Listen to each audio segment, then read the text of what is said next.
Dash by Kirby Larson tells the tale of what happens when war comes between a girl and her dog. Mitzi and her family are swept away by the wave of anti-Japanese sentiment that occurred after the attack on Pearl Harbor on December 7, 1941.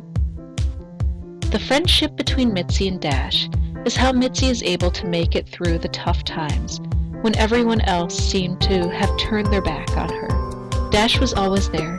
When she could talk to no one else, she could write to Dash about her troubles, and he would write her back.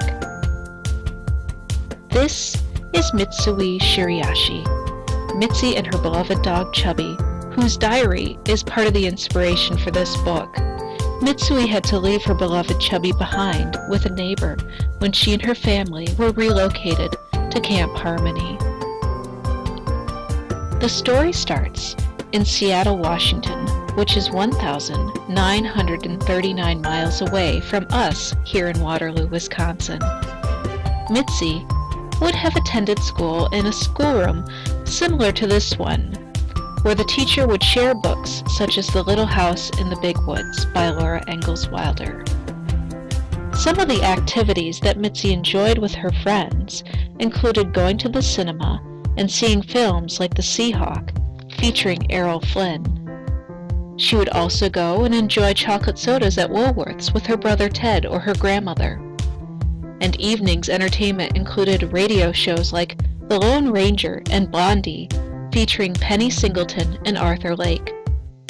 But something changed over her holiday vacation before the story begins.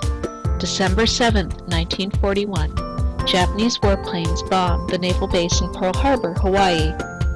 Suddenly, Japanese people, regardless of if they were American citizens or not, faced harsh anti-Japanese sentiment. Cartoons like these appeared in papers with famous characters like Popeye and by artists like Dr. Seuss. Mitzi would receive pictures like this clipped from newspapers with mean notes written on them. And then an order came from General John L. DeWitt for the internment of Japanese citizens. He felt that Japanese in California, Oregon, and Washington could be conspiring against the war effort. Instructions such as these were posted in cities instructing Japanese citizens regarding their relocation. This is the kind of posting Mitzi found when she came out of Woolworth's that day. People who had been born and raised in the U.S. were being forced from their homes, and sometimes not very nicely. Like Mrs. Bowker's friends who were German back in the small town, they were treated so badly they were driven out, and now she was seeing the same thing happen to her friends and neighbors in Seattle. Camp Harmony was a real place. People were wrangled along in the mud and rain there. This is the type of room a family of 5 might have had. You can see the bedrolls at the bottom of the far bed. That would be filled with hay to make a mattress. Mud was also a problem at Camp Harmony, as Mitzi constantly reminded the reader. The remedy for this problem was to use gaitas, which is actually a traditional Japanese sandal. Food in the dining hall was often simple, like the Vienna sausages Mitzi complained of.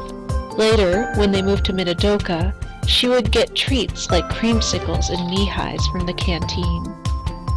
The Sears and Roebuck catalog was how people used to mail order items. It was the Amazon.com of the 1940s. You could buy clothes, jewelry, like a locket, gravestones, and houses, to name a few items. Mitzi's family, much like the real Camp Harmony residents, were moved to another camp. Camp Minidoka is where Mitzi and her family went. The camp was in Jerome, Idaho, which was about 717 miles away from Seattle. Minidoka was different from Seattle, as Mitzi learns, and life changes yet again. Kirby Larson shares a great tale set in one of the more dark parts of the U.S. history. I'd like to close with her quote from the back of the book, which sums up the feeling of this book. What happened on December 7th hadn't changed the way Dash felt about Mitzi, not one whit. Why couldn't it be the same with people?